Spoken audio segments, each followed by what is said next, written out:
The notice was tacked to a feed store bulletin board, half buried behind flyers for tractor parts and a lost dog nobody had found in weeks. Handwritten in pencil, the letters pressed hard enough to tear the paper in places. Caretaker wanted. Room for work. Ask at the Mill Road Sawmill. I'd been in that town 3 days, sleeping behind the laundromat where the dryer vents kept the concrete warm, and 3 days was already longer than I meant to stay anywhere. I had $11, a duffel bag, and boots with a sole starting to peel like old paint. So I walked the 4 miles out to Mill Road because a roof was a roof, even a stranger's. The sawmill sat quiet in a clearing gone shaggy with weeds, its tin roof streaked rust orange, the big loading doors chained shut. Nothing about it looked like it wanted visitors. But smoke curled from a stovepipe on a smaller building beside it, so I knocked there instead. The man who opened the door was maybe 70, built like a fence post, with hands scarred pale in places that told me he'd worked machines most of his life. He looked at me the way you'd look at weather rolling in, not unkind, just assessing whether it was going to be trouble. "You're small for clearing brush," he said. "I'm stronger than I look." Everybody says that. He studied me another second, then jerked his chin toward the mill behind him. "Place has been shut 9 years. Bank wants it, county wants the taxes, and I want somebody keeping raccoons and vandals out of what's left of my life's work. Pays nothing, room's a cot in the office, meals you make yourself, but I stock the kitchen for 2. What kind of work? Clearing. Watching. Not asking questions you don't need answered." He said it plain. No threat in it, just a man laying down terms he'd clearly said before to somebody who hadn't stayed. I thought about the laundromat vents and how the $11 wouldn't last the week. "I can start today." He nodded once, like the matter was settled and not worth more words, and led me across the yard to the office, a narrow room off the main mill building, smelling of pine dust and machine oil gone stale. A cot sat against one wall, a wood stove in the corner, a desk buried under yellowed papers he didn't offer to explain. Through the window, past the mill's dark bulk, I could see where the land dropped away into a ravine, brush grown thick and wild along its rim. "That's the Flume," he said, following my eyes. "Carried logs down to the landing, long time back. Don't go poking around down there. Old wood, old drops. Not worth a broken neck." I said I wouldn't. I didn't entirely mean it. That night I lay on the cot listening to the building settle around me, timber ticking as it cooled, and thought that for the first time in longer than I could remember, I had 4 walls that were mine to keep. Morning came gray and smelling of wood smoke from a stove I didn't remember lighting. He must have come in before dawn and fed it, because the office was warm when I woke, and there was a list on the desk in blunt pencil, clear brush along the mill's east side, stack what burns, haul what doesn't. Nothing about the ravine. I noticed that. I worked through the morning with a pair of loppers and gloves, stiff enough to rub blisters through the leather, cutting back blackberry canes that had reached halfway up the mill's siding like they meant to pull it down themselves. The work was slow and good in the way work is when nobody's watching you do it wrong. By early afternoon I'd cleared enough to see the ground again, and that's when I found the trough. It ran along the slope behind the mill, half buried under years of leaf fall and collapsed cane. A channel of gray wood, maybe 3 feet across, boards gone soft and silvered with rot. I followed it with my eyes before I followed it with my feet, and it dropped away toward the ravine rim in a long, straight line, too deliberate to be anything but built. I crouched and brushed dirt from one plank. Underneath, the wood was darker, harder, like it had been protected from weather for a long time, before something changed and let the years back in. I walked it to the edge, where brush thickened again, and the trough disappeared into a stand of alder growing up through its own bones. Somewhere below, out of sight, I could hear water. Not much, just a trickle, but steady, patient, the kind of sound that had probably been running for decades whether anyone listened to it or not. I went and found him at the tool shop, oiling a hand plane he didn't seem to need. I described what I'd found without saying the word ravine, and he set the plane down slow, the way people do when they're deciding how much to tell you. "That's the Flume," he said, same words as the first night, like the sentence hadn't changed even if I had. Carried logs down off the ridge to a landing, way back before my time running the place, down to the river, more or less. Fast way to move timber when there wasn't road enough to haul it. Landing where? I asked. I didn't see anything on the county map at the courthouse. He looked at me a beat too long. Wouldn't be on any map, he said. Wasn't ever surveyed, not that I know of. Just a spot in the ravine where they built a platform and loaded rail cars. He picked the plane back up, turned it over like the conversation was finished. Old wood, like I said. Don't go down there. I said I wouldn't, same as before, and meant it exactly as much. But that night, lying on the cot with the stove ticking and the timber settling overhead, I kept seeing that trough running dead straight into brush and disappearing, like it still had somewhere to go and was only waiting for somebody to ask. Morning came gray and cold, the kind of light that makes everything look older than it is. I didn't wait for him to give me chores. I went looking for them myself, because a girl who waits to be told what to do is a girl who can be sent away without much fuss. He'd mentioned a shop the first night, something about tools rusting under a tarp, and I found it behind the mill's east wall, a low building with a door that stuck until I put my shoulder into it. Inside smelled like linseed oil and cold metal. Someone had kept this place better than they'd kept the mill itself. Wrenches hung on a pegboard in rows, sized smallest to largest, like whoever hung them cared about order even after they'd stopped caring about much else. Adzes leaned in a barrel, blades still dark and clean under a film of oil. Grease tins lined a shelf, half of them dented, but none of them empty. A vise was bolted to the workbench, jaws still gripping a piece of scrap someone forgot to finish shaping. I stood there longer than I needed to, just looking. Tools like that don't get left behind by accident. Someone had shut this door meaning to come back, and then time had done what time does, and they never did. I thought about the Flume again, the trough running straight into brush like it was waiting on an invitation. I thought about the way he'd said, "Don't go down there."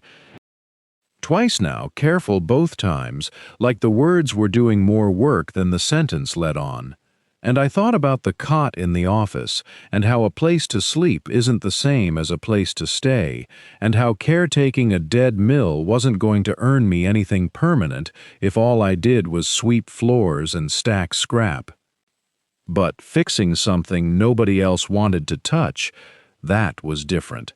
That was the kind of thing a man remembers when he's deciding whether to let a stranger keep living on his land. I picked up one of the adzes, turned it over in my hands, feeling the balance of it, old but not ruined. Same as the Flume, probably, same as most things out here. I didn't have a plan yet. Not really, just the start of one, forming the way frost forms on a window, one small edge at a time. I'd need lumber to patch rot. I'd need something to test the chutes before I trusted my own weight to them. I'd need to understand the whole run of it, gate to landing, before I touched a single board. I set the adze back in the barrel, careful. The way you handle something you've decided matters. Outside, the ravine sat quiet under the gray sky, the Flume's trough catching what little light there was, dull and patient, like it already knew I was coming back. Morning came thin and cold, the kind of light that doesn't so much rise as leak into the sky. I started at the top, where the flume began its long crawl down the ravine wall, because that's where water would have entered first, and whatever mattered most about keeping a channel alive usually lived closest to the source. The upper trough was worse than I'd let myself imagine from the ground. Decades of pine needles had packed into a mat thick as a mattress, and beneath that, branches, some as big as my forearm, had fallen and rotted into the wood itself, leaving soft black wounds where the grain had given up entirely. I worked with a rake first, then my hands, because the rake kept catching and I didn't trust it not to gouge something that might still be sound underneath all that ruin. By mid-morning I'd cleared maybe 30 feet, and my back had already registered a complaint I planned to ignore. The trough narrowed here, funneling toward a support post thicker than the others, clearly load-bearing, clearly original. I ran my palm along it out of habit, the way you'd check a horse's leg for heat, and my fingers caught on something that wasn't rot. Letters, carved deep, weathered soft at the edges but unmistakable. A set of initials, and beneath them a date, 19-something, the last 2 digits worn shy of legible no matter how I angled the light. I crouched there a long moment, feeling something settle in my chest that I didn't have a name for yet. Somebody had stood exactly where I was standing, tools in hand, and decided this flume was worth marking as his own. Worth being remembered for. I thought about the ledgers in the office, the bonus payments with no explanation attached, and wondered if this was the same hand that built the crooked lower gate the shorthand mentioned, or if there'd been a whole crew, faces and names, lost to whatever had made the old-timer's mouth go tight when he warned me off.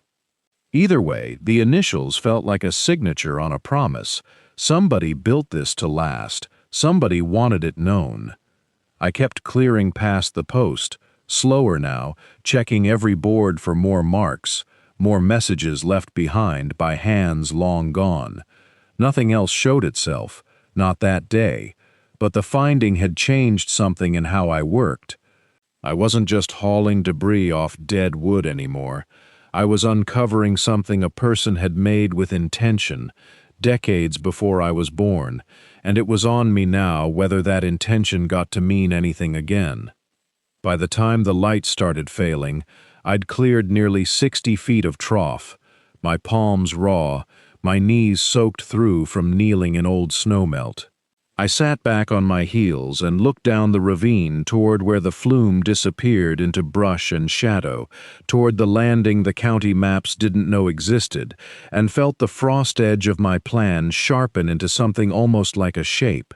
Morning came gray and smelling of wood smoke from the mill owner's stove, and I went back down to the ravine before my coffee finished cooling, because sleep hadn't done much to quiet the shape forming in my head. The next stretch of trough was worse than what I'd cleared, boards gone soft and spongy where a trestle held the flume maybe 4 feet off the ravine floor, and I figured that trestle for a fight before I even touched it. I was wrong about the fight. I was wrong about a lot that morning. Clearing the brush from around the trestle's base, my hand caught on something that wasn't wood or stone, a lump of metal wedged where the support beam met the ground, wrapped so thick in rust and old canvas that I almost took it for a rock. I worked it loose with the flat of a pry bar, careful, the way you'd coax a stuck drawer, and it came free all at once and nearly took my knuckles with it. A tin, small, the kind that might have held tobacco once, sealed shut with a lid gone orange and crusted. I sat right down in the mud and worked the edge with my thumbnail until it gave, and the smell that came out was old paper and something like linseed oil, and inside, folded so many times it had gone soft as cloth, was a logbook. The pages were thin, water-stained at the corners, but the writing held, pencil, pressed hard enough to survive 50 years of damp. Dates in the old style, short entries, a hand that wrote fast and didn't waste words. Gate checked. Chute 4 relined. Trestle sound. Ordinary stuff, maintenance stuff, the kind of record any working mill would keep, except for the shorthand. It ran through the entries like a second language, abbreviations I had to sound out letter by letter. LG showed up again and again. Lower gate, I guessed, same as the trestle post's shorthand, but there was another mark that stopped me cold. TQH. Once. Twice. A third time, circled, like whoever wrote it had wanted to remember it without writing it plain. I turned the page toward the light and read the one full line that spelled it out, cramped into the margin like an afterthought the writer hadn't meant to leave. Checked the quiet house. Dry. Holding. I read it 3 times. The quiet house. Not a shed, not a landing, not anything the county maps or the mill's old blueprints had ever hinted at. Something dry, something worth checking on, something somebody had gone to the trouble of keeping secret enough that even a maintenance log spoke around it instead of through it. I sat there with the tin cooling in my palm and the ravine going quiet around me, the creek noise and the wind in the pines the only sound, and felt that frost-edge shape from the night before snap into something sharper. This wasn't just an old flume rotting in a forgotten gully. Somebody had built a secret into it, on purpose, and hidden the proof of that secret in a tin under a trestle for whoever came looking hard enough to find it. I folded the logbook back along its worn creases, careful not to tear the brittle paper, and looked down the ravine with new eyes. The lower gate was where I decided to start, since the log made a point of naming it twice, and the wood there had jammed solid, warped into its frame, like it had given up decades ago and never bothered to try again. I hiked back to the shop with the tin tucked inside my jacket, half afraid the paper would crumble if I jostled it too much, and spread what I needed across the workbench, a mismatched set of pulleys, a coil of chain gone stiff with old grease, a hand-crank winch missing its handle until I fashioned one from a length of pipe and a vice grip. None of it matched the gate's original hardware, but none of it needed to. It needed to work, not to match a photograph nobody had taken. I spent 2 days on that gate. The frame had to come out whole, which meant prying loose bolts that had rusted into their threads, soaking them in the can of penetrating oil I found behind a stack of old filters, and working them free a quarter turn at a time so the wood around them wouldn't split. Once the frame was clear, I planed the swollen edges down until the gate could slide again without fighting the channel walls, then rehung it on the salvaged pulley system, testing the crank until the whole assembly rose and dropped clean. No catch, no groan of wood against wood. I was still elbow-deep in grease when I heard boots on gravel behind me, unhurried, the kind of walk that belonged to somebody who'd known the property longer than the road leading to it.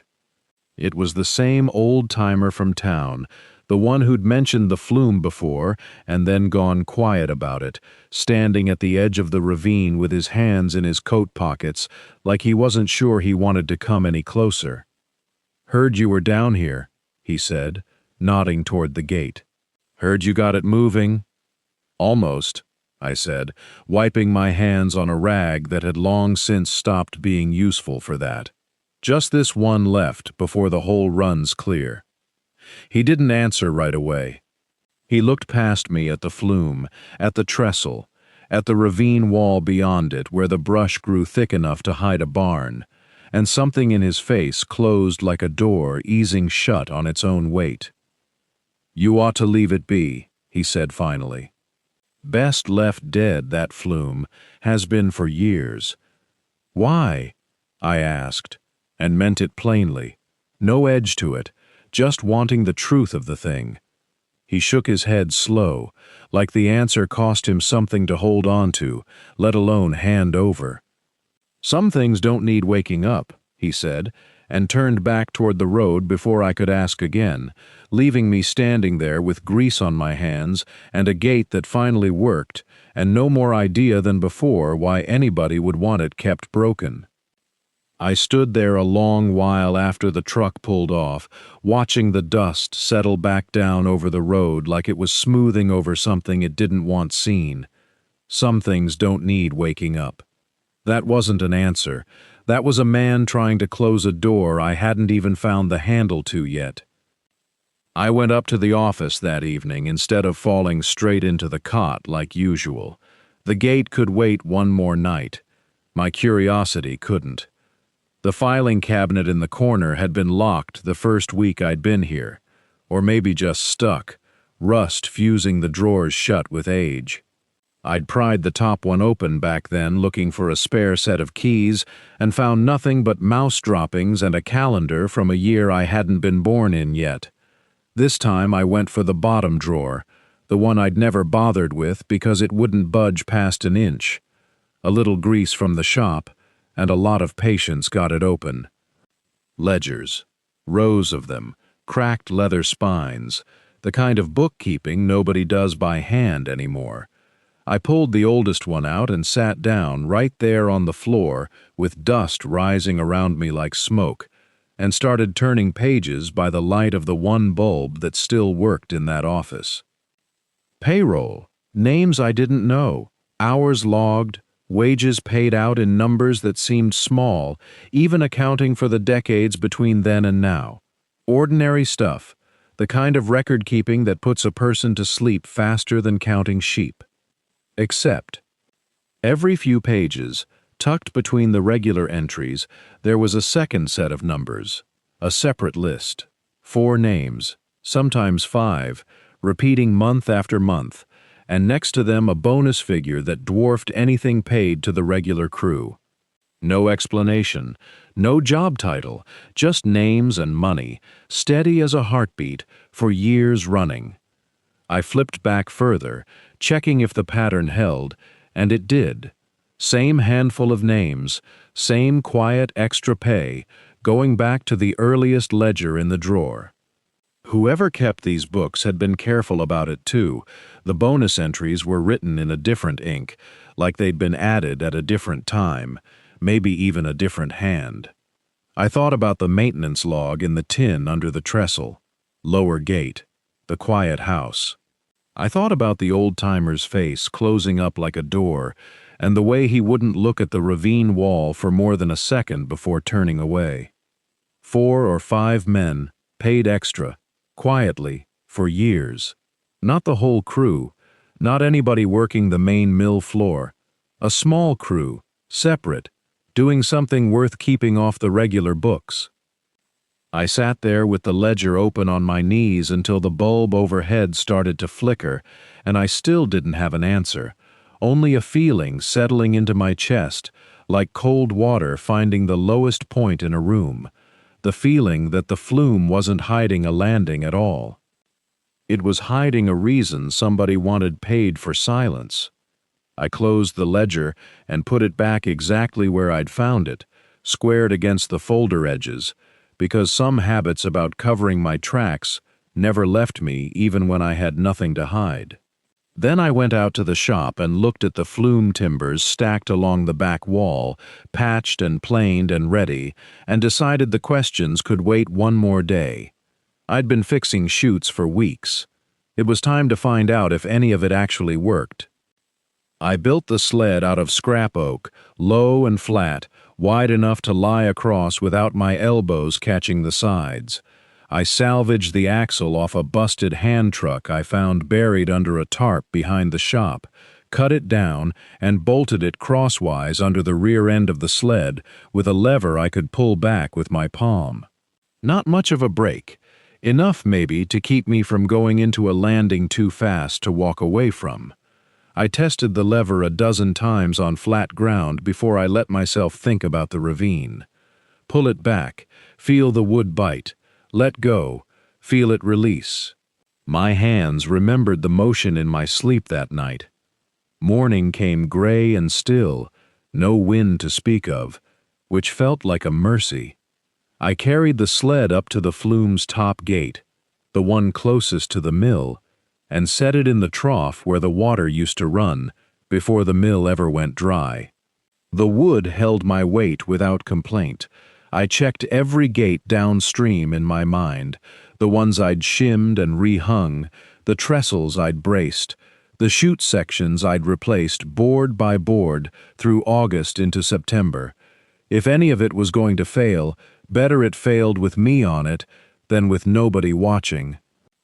I sat down, tucked my knees in, gripped the lever, and pushed off with both hands against the gate frame.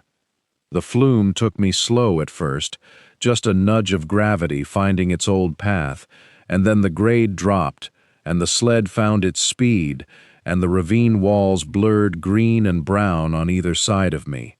Wind pulled tears sideways off my face.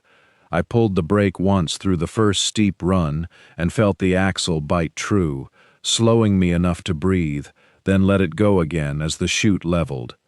The trestles held, every one of them, holding weight they hadn't carried in decades, groaning under me like something waking up rather than something breaking down. I came around the bend where the maintenance log had marked the lower gate, and for a second I thought I saw the Flume splitting, a second channel, low and brush-choked, peeling off to the side where no gate should have been at all. I didn't have time to think about it. I didn't have time to do anything but hold on and watch the ravine wall come rushing up ahead of me, closer than any landing had a right to be. The sled hit a low rail I hadn't noticed under the brush, and instead of shooting toward the open landing, it jerked hard to the left. My stomach dropped with it. The main channel fell away behind me, and I was suddenly threading through a narrow side flume so choked with vines and dead branches that they whipped across my arms and face before I could duck. I hadn't cleared this section.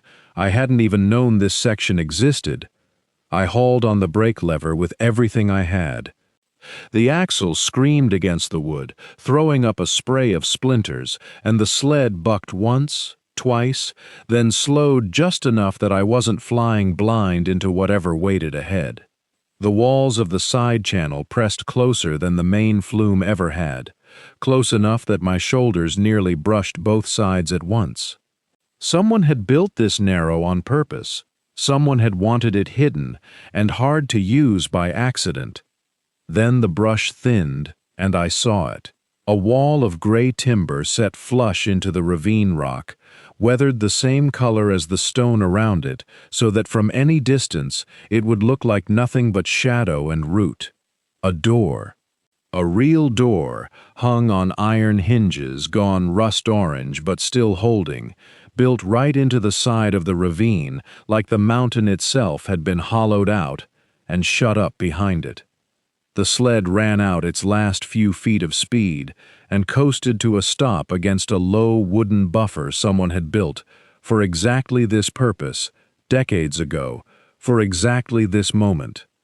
My hands were shaking on the brake lever. I sat there a second, just breathing, listening to the creek water trickling somewhere behind me down the true channel I hadn't taken, and staring at that door like it might vanish if I looked away. I climbed off the sled slow, my knees not fully trusting the ground yet. The door had a simple wooden latch, swollen with age but not locked, not chained, not marked with any warning at all. Just a door, waiting the way the Flume had waited, the way the maintenance logs' cramped little notes about the quiet house had been waiting this whole time for someone to finally connect them to a place. I put my palm flat against the timber. It was cool and solid, and it didn't so much as shift when I leaned my weight into it. Whatever the old-timer had meant about the Flume being best left dead, I had a feeling I was about to find out exactly why.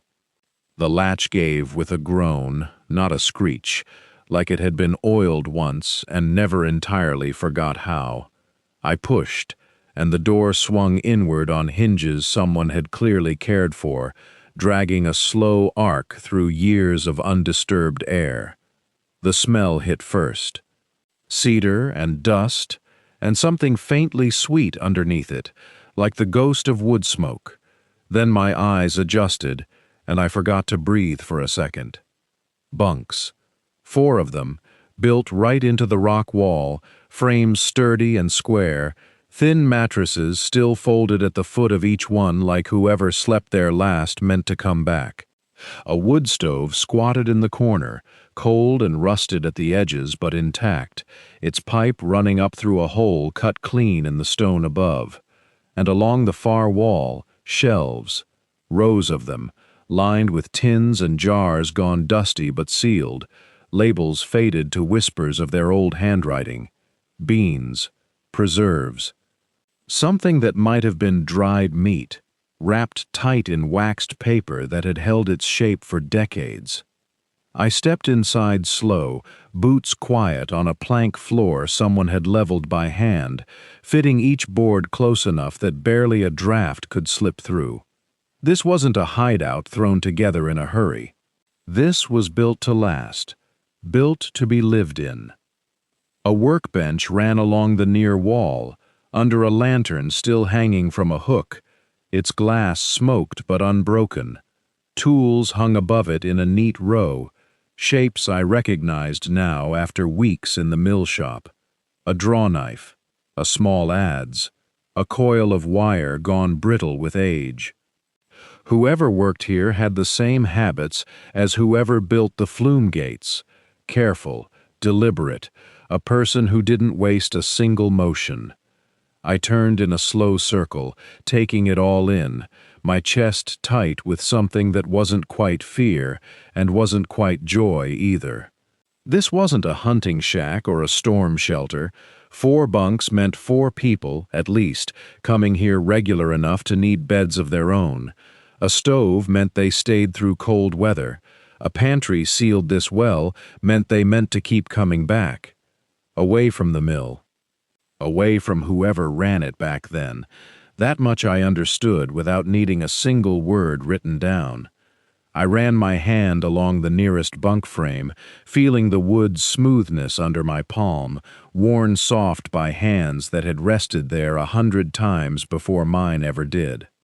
And that's when my fingers caught on something that didn't belong. A seam in the wood, too straight, too deliberate, hidden along the frame's underside where no one would think to look unless they already suspected something was there to find. I pressed harder against the seam, and a thin panel gave way beneath my fingers, sliding sideways with a dry rasp that hadn't been oiled since before I was born. Behind it sat a narrow cavity, carved right into the frame itself, just deep enough to hold what was waiting there. A ledger, bound in oilcloth gone stiff with age, the kind of hiding spot a person builds when they need something safe but close, something they can reach without leaving the room. My hands weren't quite steady when I lifted it out. The oilcloth crackled as I peeled it back, and the cover beneath was plain, unlabeled, nothing like the payroll books in the mill office filing cabinet. But the handwriting inside matched. Same careful slant, same habit of underlining dates twice. I read by lantern light, sitting on the edge of that dusty bunk, and the story came together one entry at a time. Payments. Extra money, separate from wages, paid quiet, to 4 names I didn't recognize yet, but would soon enough. Not for overtime. Not for hazard pay on the Flume, though heaven knows that would have been fair enough. These payments were for silence, for not talking about something the ledger called, again and again, the carriage flaw. I flipped back further, hunting for what that meant, and found it laid out plain in an entry dated years before the others. The saw carriage, the very heart of the mill, the sled that ran the logs through the blade, had a known defect. A crack in the housing that widened under strain, that could let the whole assembly jump its track without warning. The owner had been told more than once, if the ledger was to be believed. and instead of fixing it, he'd paid a small crew extra to keep working the saw anyway, and paid them more still to never breathe a word of why they were afraid to stand too close to it. That explained everything. The old-timer's warning that the Flume was best left dead. The unease that still hung over the place decades later, when nobody left in town could quite say what they were uneasy about. The quiet house wasn't just a hideout for men wanting privacy.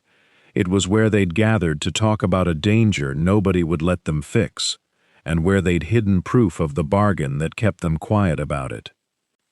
I sat there a long while, the ledger open across my knees, the lantern hissing soft beside me, and felt the weight of what I was holding settle into my hands like something with its own gravity. This wasn't my story to keep to myself. Somebody in town still remembered those 4 names. Somebody deserved to hear them cleared. I brought the ledger to town on a Thursday, in a paper sack, like I was carrying eggs instead of 40-year-old truth. The old-timers were at the diner counter where they always were, and I set the book down between the coffee cups and let them read it themselves. Nobody spoke for a long minute. Then the oldest of them, the one who'd warned me the Flume was best left dead, put a finger on one of the 4 names and said, "Quiet." That was my cousin. Folks in this town called him careless his whole life.